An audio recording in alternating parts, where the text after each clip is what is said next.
Hello and good evening. My name's Baron Tree, and this is a video response to Mr. Black's movie reviews on the topic of the featured controversy, you could say. I'll make it quick. I've got a lot to get through. Current stance on channel politics. The feature list on the front page of YouTube is losing appeal. The current spam controversy and the perceived stance taken towards that in the official features has meant that for the most part only the apathetic are not at least theoretically annoyed. What's wrong with YouTube featuring content? Nothing, theoretically. Like communism. But just as the communist revolution never stays for the people long after they come to power, a group with more or less absolute control over the proceedings should be expected to do what they please. This is the dawn of all cruelties. Why should things go downhill? This is, after all, the world of capitalism, where we are spoiled for choice. But this is the position of someone who searches for something specific. Music videos, for example. If there are none, there are many other ways to get hold of them, even if not, your average user wouldn't give a toss, even in the unlikely event they were all banned. The way the issue becomes more proletarian is when you consider content creation as self-expression. Like any art, video making is something average people do even if there is no external reward. And like artists, video makers are in a weak position individually.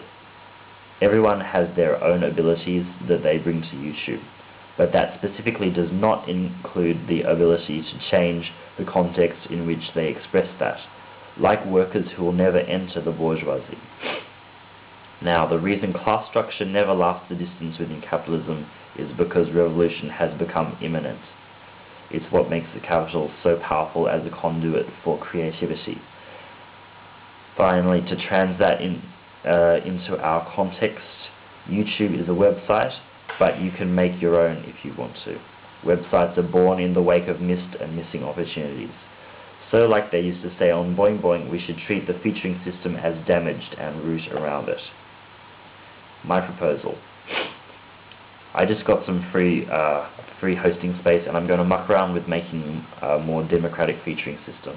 Please go for it yourself if you have the know-how. I like the idea, but I'm not attached to it enough to patent it.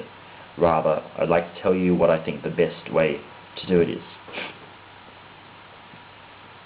At the start, the information you need is video ID, time of nomination, votes for and votes against, and a parallel tensor for channels.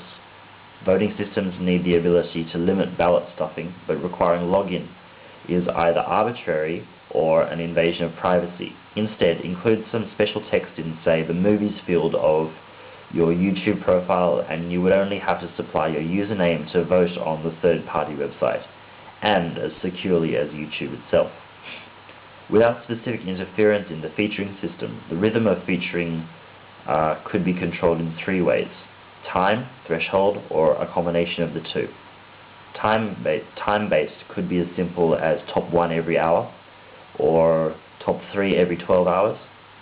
Threshold would be linked to vote count, for example on reaching 105% of the previous feature's vote count. One type of combination might be a decreasing threshold, for example -5% per hour, or an inverse relation to time elapsed. For me, this final one seems the most natural, and I'd probably try 6 hours as the break-even. Also, if a specific user's vote changed a ranking, I would want to let them know. Someone would probably relish knowing that they'd made a number one, or responsible for someone dropping below the cutoff. Of course, the most important difference between this and the most popular lists is that once someone makes the featured list, they are ineligible for a substantial length of time, possibly indefinitely. Ideally, all the currently most popular channels would be excluded early on. It's understandable if some people would want a second feature for their favorite channel, or an otherwise noteworthy channel, so it could be argued that a refeature petition page should also be included. I suggest a lowish limit to the number of votes, and more for votes allowed than against, say 3 to 2. I would probably leave 24 hours before a user could recast a vote. As for layout, I think putting videos and channels side by side below the banner is simplest and best. With the list of currently contested candidates above those already featured, possibly with the most recent one or two featured even above that. The display format of each item should mirror YouTube's front page exactly, except with the inclusion of a tally of the tally, plus votes, minus votes, and maybe a controversy ratio of those two. The contestants box should link to more comprehensive data and maybe a shortish comment roll. Similarly, the featured box should link to all past features. I haven't checked it out, but I wonder if you could use Yahoo Answers or something to attach a popular description to each item. The voting function itself should be at the very top, level with the bottom line of the logo, I thought. And clicking it should bring out the entire voting function within the first window height from the top of the page. Entering a username would pass their vote and display the info with the option to recheck the vote if they have a last-minute change of mind. After clicking OK, any trivia about their vote would display. In closing, you can let me know how you do it differently, but it would be far more useful if you did it yourself. I guess I'm including YouTube senior programmers in the audience of that statement. On the internet, more than anywhere, biting the bullet on the extent of 2.0ism is a smart policy because it strengthens brand confidence.